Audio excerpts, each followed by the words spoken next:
The HP Photosmart error code 0 indicates that one or both cartridges are unusable, often caused by malfunctioning cartridges.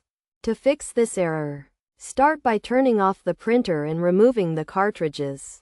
Place them on a flat surface, with the nozzle facing up, and clean the cartridge contacts using moistened cotton swabs.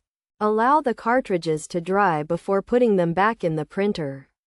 If the error persists, try resetting the cartridges by turning off the printer, removing the black and colored cartridges, then turning it on and off again after 20 seconds. Repeat this process 5 times to erase the cartridge identification information. After resetting, put the cartridges back in the printer and print a test page to confirm the error is resolved.